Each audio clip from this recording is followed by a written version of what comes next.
gente continua falando de energia. As demonstrações contábeis e o relatório de auditores independentes do ano de 2025 sobre Itaipu mostram que cerca de 130 milhões de consumidores do Sul, Sudeste e Centro-Oeste podem estar pagando a mais pela energia gerada pela hidrelétrica. Robson Rodrigues, explica melhor para a gente essa história. A Itaipu, claro, é uma usina binacional, vamos dizer assim. Por que a gente está pagando mais um negócio que é nosso? Essa é a grande questão. Por que estamos pagando mais, sendo que o Tratado de Itaipu é bem claro? Pode haver sobra, né? O dinheiro que eles arrecadam por meio da tarifa deve ser para custear apenas a manutenção e operação da usina, e o diferente disso deve ser para modicidade tarifária, ou seja, para baixar a conta de luz. Só que quando a gente analisa os documentos da empresa, as análises, as demonstrações financeiras mostram que há um caixa de 1,67 bilhão de dólares. A gente está falando aqui de dólares, mais de 8 bilhões de reais. A gente planejou aqui algumas telas, algumas artes para a gente entender como é que funciona isso. Ou seja, se tem caixa, o custo, a receita gerada por Itaipu foi maior que o custo em 1,6 bilhão de dólares no mínimo nesses últimos 2 anos. Nessa mesma lógica. Mas a gente precisa voltar um pouco, né, na história para entender. Itaipu, lá na década de 70, início da década de 70, decidiu construir, né, o Brasil e Paraguai decidiram fazer essa grande obra, a maior obra do século XX, certamente uma das mais importantes da história da humanidade. Itaipu é a maior geradora de energia do planeta, nenhuma outra usina vai gerar mais energia do que Itaipu. Pois bem, o Brasil pagava cerca de 2 bilhões de dólares até 2022, 2021, essa conta, essa dívida foi caindo até zerar aqui em 2024. Zeramos as dívidas, ao passo de que, olha só as despesas vinham mais ou menos numa faixa de 750, 800 milhões de dólares e elas começaram a escalar até chegar a 2,17 bilhões de dólares por ano, bancado principalmente por consumidores do Sul, Sudeste e do Centro-Oeste, que são as regiões que recebem a energia de Itaipu. Quem se beneficia disso? Basicamente o Paraguai, o Paraná e também alguns municípios do Mato Grosso do Sul. Pois bem, a gente analisando os documentos, chegamos a um caixa de 1,67 bilhão de dólares, que alguns especialistas estão dizendo aí que é o dinheiro que, os representantes, a diretoria de Itaipu está com dificuldade de gastar por ser tanto dinheiro. Prepara uma segunda tela para a gente entender como é que está isso. Em 2024, a gente tinha um montante de quase 1 bilhão, 997 milhões de reais. Esse dinheiro ficou em caixa, que não foi usado, também não foi devolvido para o consumidor. Está lá, pendurado. Aplicado. 2025 teve um adicional, esses 997 se acumulam com um pouco mais de 667 milhões, chegamos a um total de 1,67 bilhão, uma alta de 68% quase. A gente quer entender exatamente isso, a gente foi questionar a empresa por que esse dinheiro... E a gente pediu também, Gabriel, para que a consultoria PSR fizesse um cálculo. Se esse dinheiro ele fosse devolvido para o consumidor, na forma de desconto e modicidade tarifária, qual seria o desconto hoje para o consumidor cativo, ou seja, aquele que está no Sul, Sudeste, Centro-Oeste e que é suprido com a energia de Itaipu? Resposta de cerca de 4% de alívio na conta de luz. Num ano em que a conta de luz está subindo demais, então ajudaria muito a conter essa disparada, né, Robson? Justamente. Olha só, eu fiz um levantamento aqui, a Copel, que atende cerca de 5,3 milhões de imóveis no Paraná, teve um aumento de 20,5% na conta de luz. Certamente esse dinheiro aqui faria diferença na conta dos paranaenses. Aqui em São Paulo, a Enel São Paulo atende quase 9 milhões de unidades consumidoras, 9 milhões de imóveis. O aumento lá, aqui na Enel, foi de 10,18%.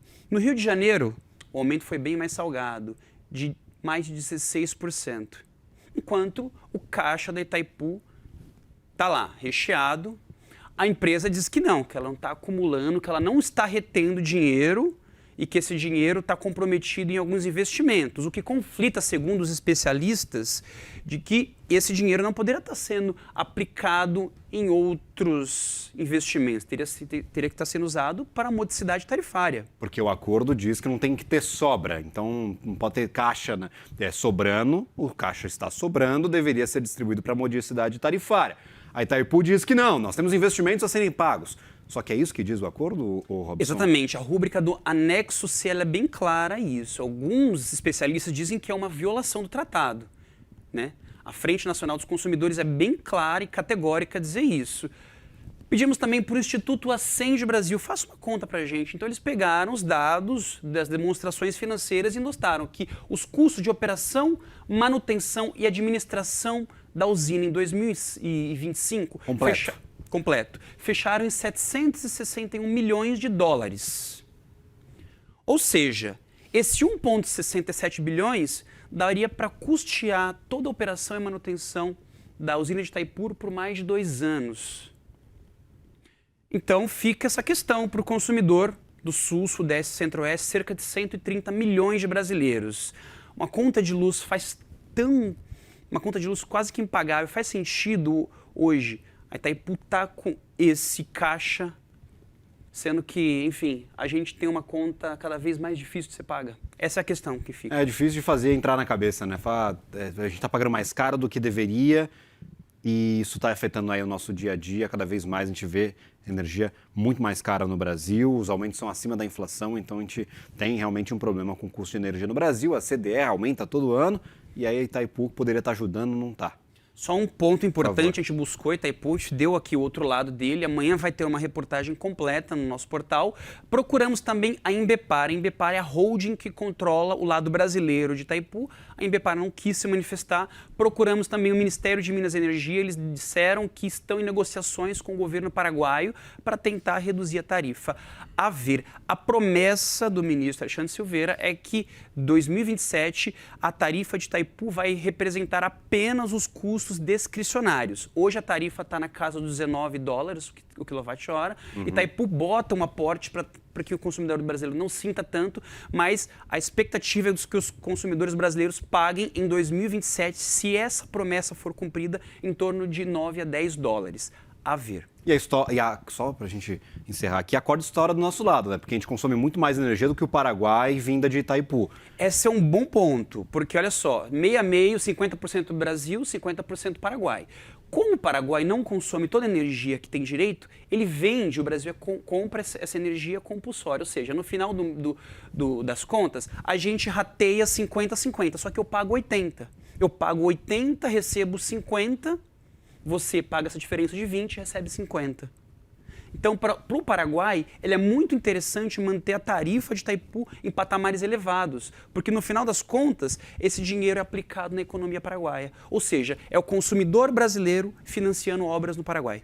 Perfeito. E olha só, temos boas notícias, nem só de notícias complicadas, vive esse jornal aqui. 2 jornalistas da CNN Brasil foram reconhecidos no Prêmio Especialistas 2026. Daniel Hitchner, que é o nosso diretor de jornalismo em Brasília, e esse que está aqui ao meu lado, Robson Rodrigues. Meu caro, meus parabéns. Muito obrigado. Que prazer tê-lo por aqui.